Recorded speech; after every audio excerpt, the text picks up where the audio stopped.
thank you, and let me, on behalf of the International Churchill Society, thank DLI Piper and British-Norwegian Chamber of Commerce for co-hosting this event with us here tonight.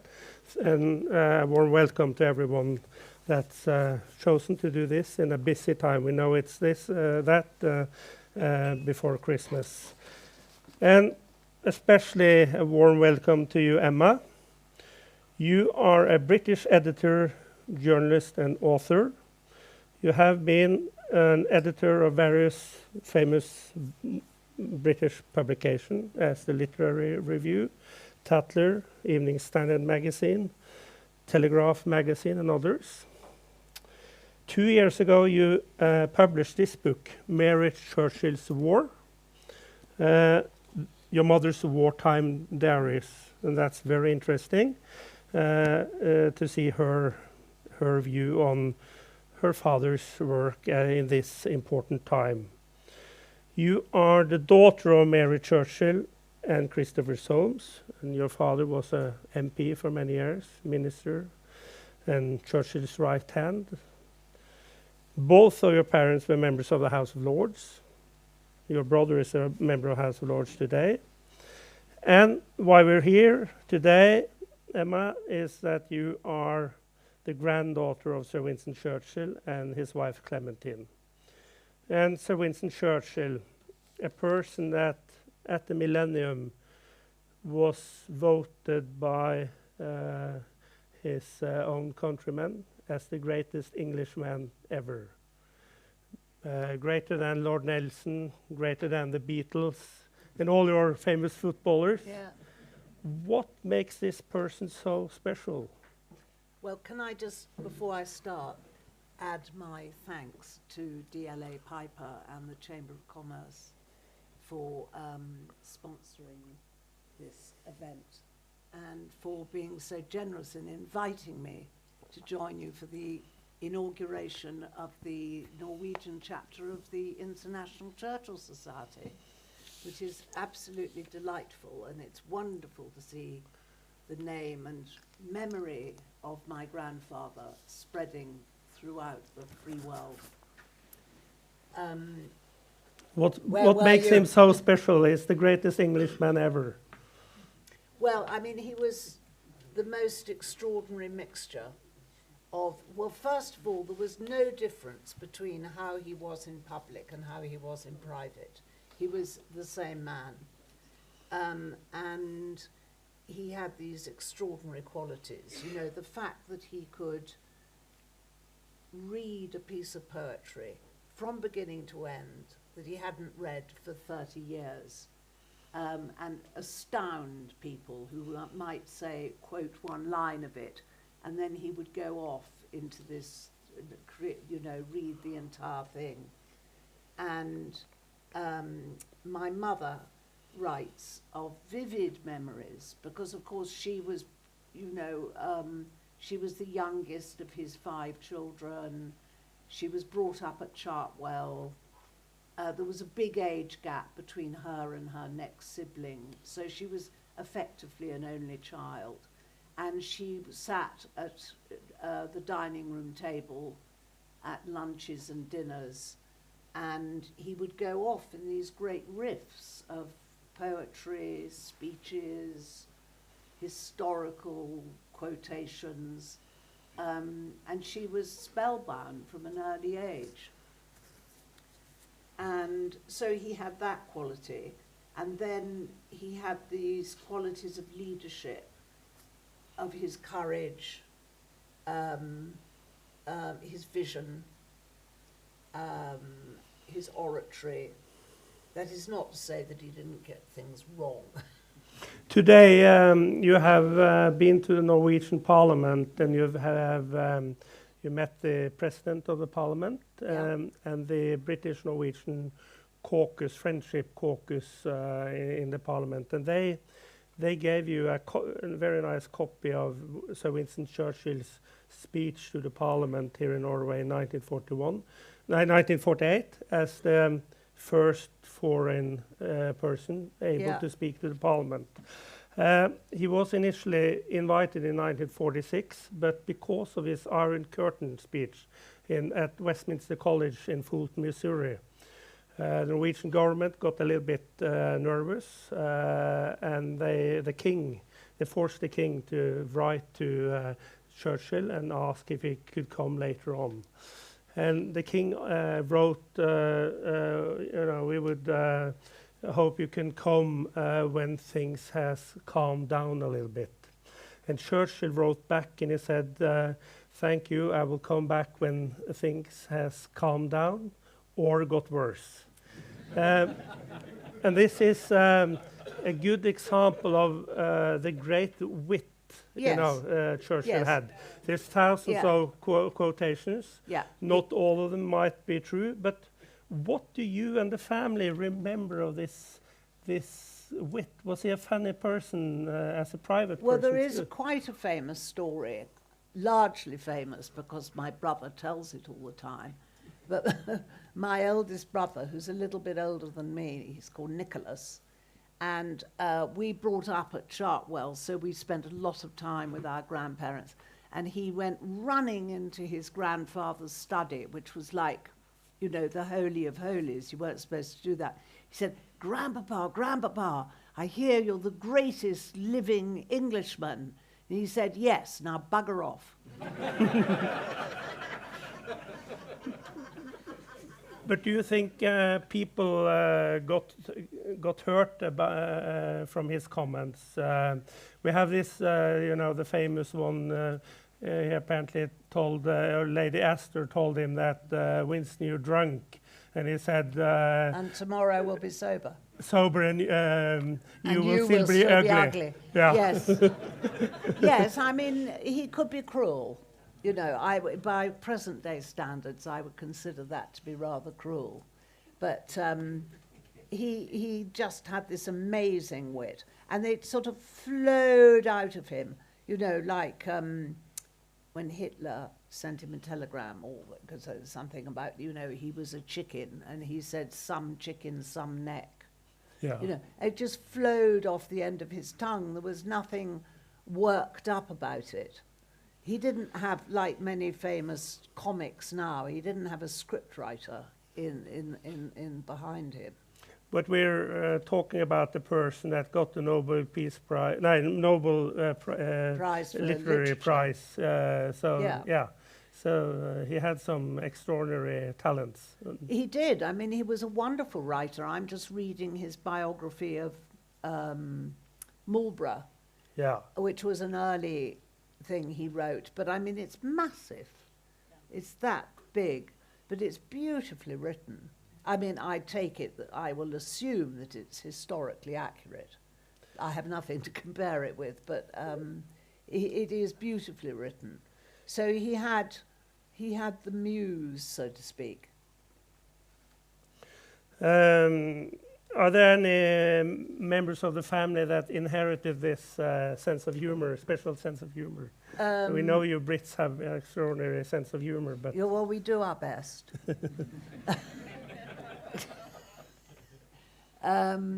My brother Nicholas is very, very funny. And he's very good at telling stories against himself, like, yes, I am the greatest, now bugger off. So he's very good. So, yes, but I mean, nobody tries to...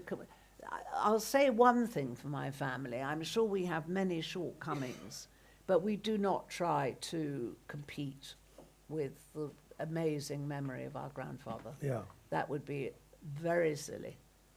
You said you grew up at Chartwell, and Chartwell is a property in Kent where Churchill lived for 40 years. Yes.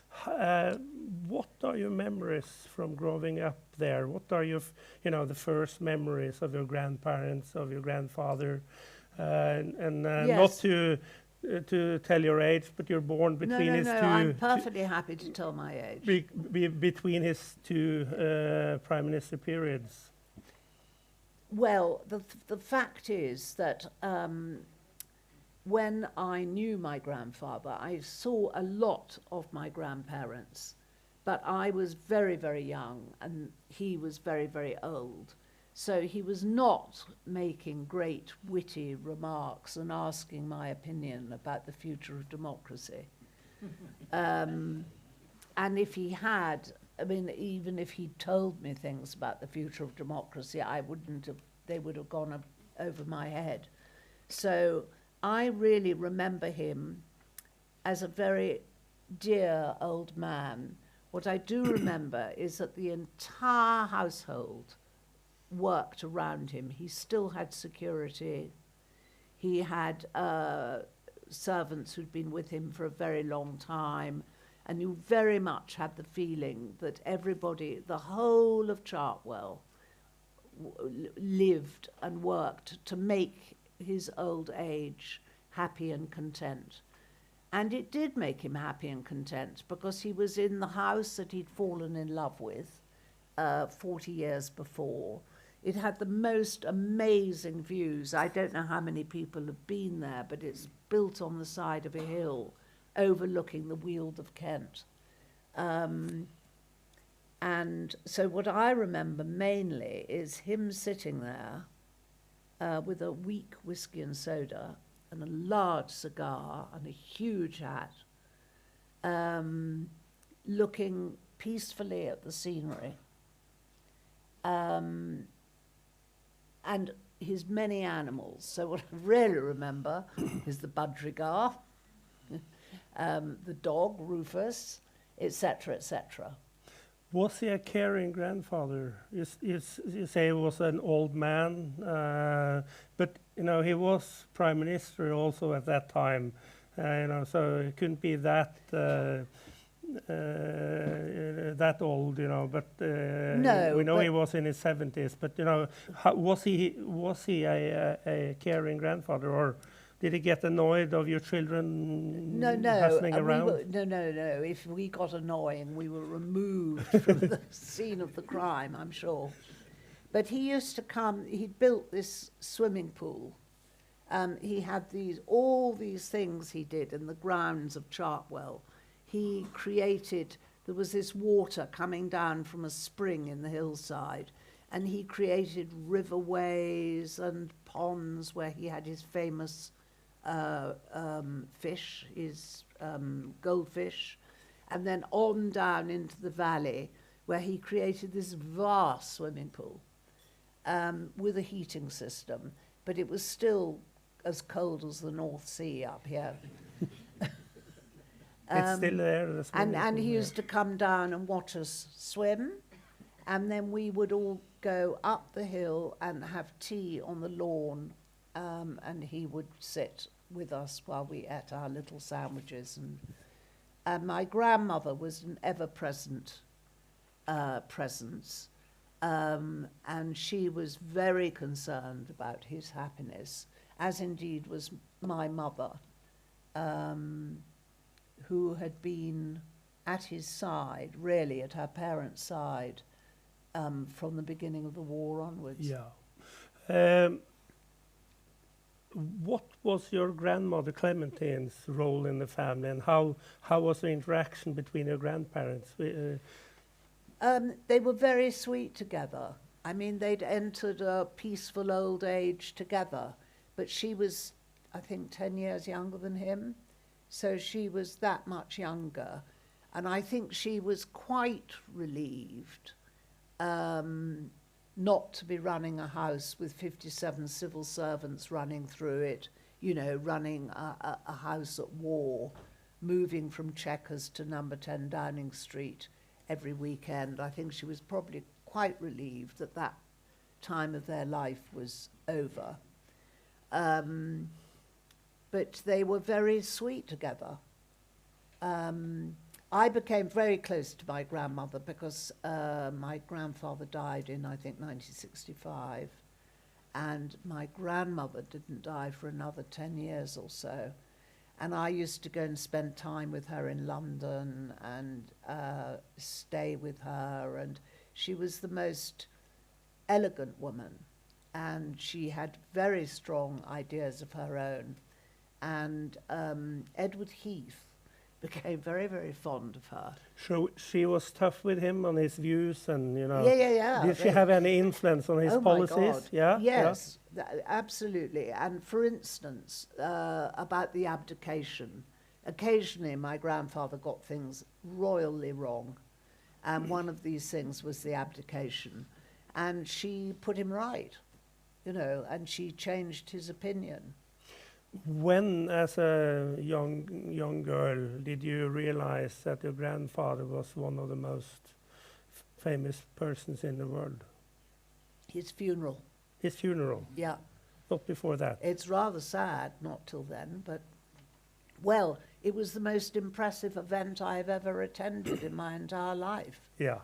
The state funeral. The state funeral, and going in carriages. The women, the boys followed the coffin, and the girls, we were put in carriages, horse-drawn carriages, and all the way we went, there were people standing 4 or 5 deep. I think all England was there practically, and it was the expression on people's faces, and these old men with their caps on their chest, holding their grandchildren aloft because they wanted them to remember that they'd seen Winston Churchill, if only in his death. And I was absolutely flabbergasted and deeply moved by it. And then, of course, we got to St. Paul's Cathedral, and we were right up the top. And there was the Queen, and normally by protocol the Queen was the last person to arrive, but in this case she was not the last person to arrive, the family was the last to arrive. So she was in her place when we arrived, as were most of the royalty of Europe. And then the first hymn was the battle hymn of the Republic, "Mine eyes have seen the glory of the coming of the Lord." And there was this shaft of sunlight came through the high window of St. Paul's and fell on the coffin. It was an absolutely extraordinary moment. And then I was standing at the front of the barge on the way to Waterloo Station and there were the cranes coming down in this wonderful gesture. So it was just unforgettable. It really was. And it was at that moment I realized that, I don't want to pretend I didn't know he was a good and a great man before that, but I didn't realize quite how globally significant and how deeply people minded about him. But there must have been a lot of famous people coming in and out of Chartwell, after but the not war when especially. No. I lived, down the hill. Yeah. We had a nanny, we lived in the nursery, we weren't brought up when all these famous politicians came to call. We were, if anything, sent home. Yeah.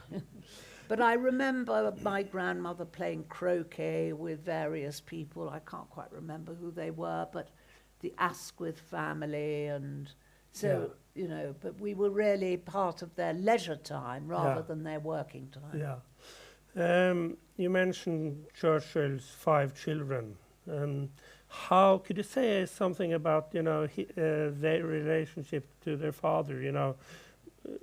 Must have been hard to grow up in the limelight of such a big personality. Yes. I think Randolph, his eldest son, or his only son, found it particularly different. And I think, in the opinion of my mother, in her diaries, this comes out, my grandfather he was a very old-fashioned man. He was very old-fashioned. He was Edwardian. So all his hopes were pinned on Randolph, who was going to inherit. Quite what he was going to inherit, I don't know, because, there was no Blenheim. But he spoilt Randolph. And of course, Randolph ended up having terrible rows with his mother, and terrible rows with his father at a time when the war was at its height and Winston was under great pressure. And so he was banned. He was banned from the house because it was just too, it was very, very sad and unfortunate. And then Diana died young, Sarah died, and the last one living was my mother. And it's a terrible thing to say that somebody was the favourite daughter, but I think she did more for her parents than any of the other children in various ways. In this book, Your Mother's Wartime Diaries, it's very apparent that she adores her father very much. You know, she says, Papa that. Yeah. I'm so, concerned about him, you know. And she also goes with him very often when he has these important speeches in the House of Commons, as the Norway debate, for example. Yes. You had a very good Shall I quotation there from the Norway, Don't what worry, she writes it's not about the very Norway. long. This is Wednesday, the 8th of May, 1940. The debate on the Norwegian campaign continued throughout today. Attacks, queries, suspicions and suggestions came from all sides of the House. Papa rose to wind up the debate. It was the first time in 11 years that he had wound up for the government. The House was in a most uncertain, unpleasant and restless mood. Frequent interruptions, also quite a lot of cheering. Papa's handling of the actual matter and of the House was nothing short of superb. And I'm just going to read you one more short bit, which wasn't the Norway debate, but just to give you an idea of how brilliant he was in the House of Commons.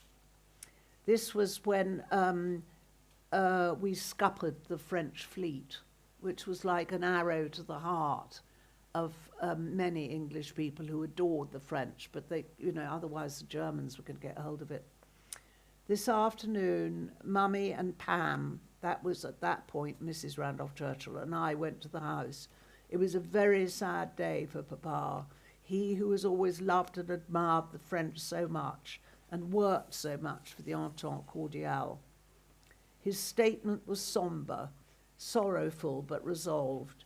He explained the situation and the government's action to a gloomy, crowded, attentive house.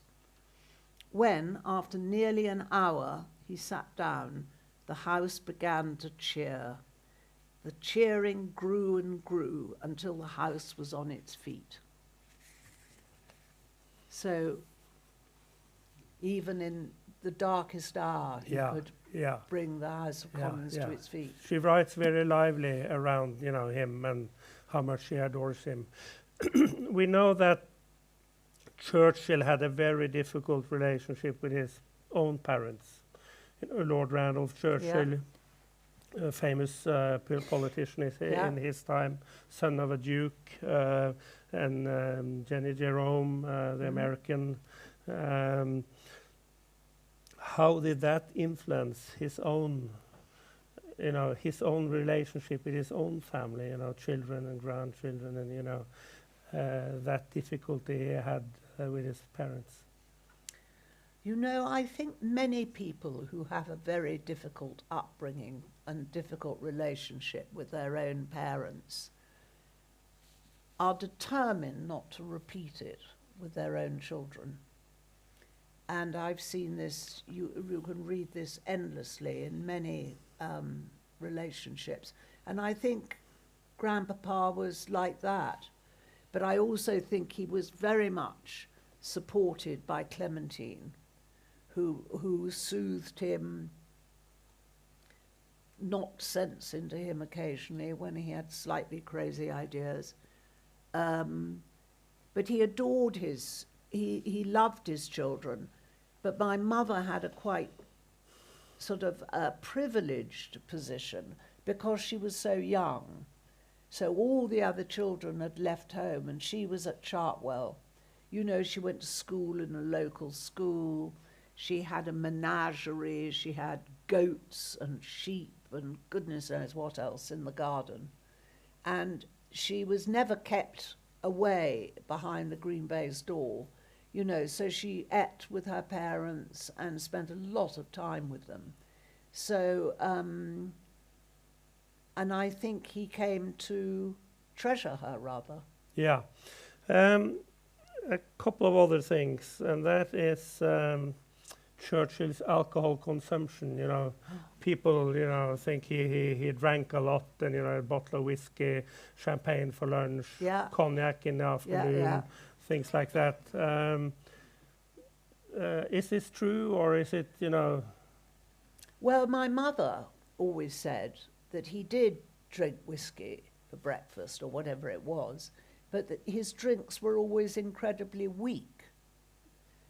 He just liked having a drink next to him.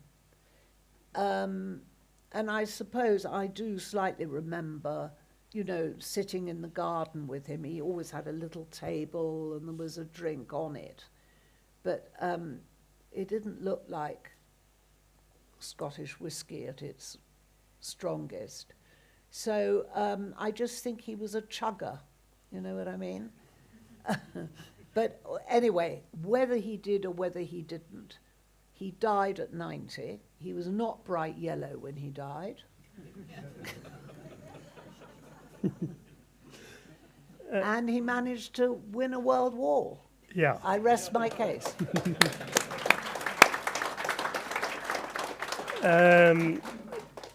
Churchill's black dog, you know, some of writers have written Yes. that he had some kind of mental challenges. Yeah, well, yeah, and I think he suffered from depression. Yeah, he called it my black dog. It's a great expression. Yeah. You know, a black dog sitting on your shoulder. And I think he did suffer from that, but I think the war would have been keeping busy would have been a very powerful distraction from that. And plus which he had the love of a good woman. It does help. Yeah, sure. Before we end, we need to say a few words around Churchill's relevance today. You know, this old man with a cigar, born in the 1800s. What kind of relevance do you think Churchill has today? But it's just to see here how many people showed up tonight. Well, indeed, it's so thrilling and flattering that this is the case. And in a sense, it's not to do with the old man, it's to do with the ideas and the his character and his characteristics. But I mean, many other people here tonight will have much clearer ideas than I do. I mean, I don't like to put words into my grandfather's mouth about what would he think about, say, Ukraine. But, you know, the ideas that he espoused and the ideas that won of freedom, liberty, are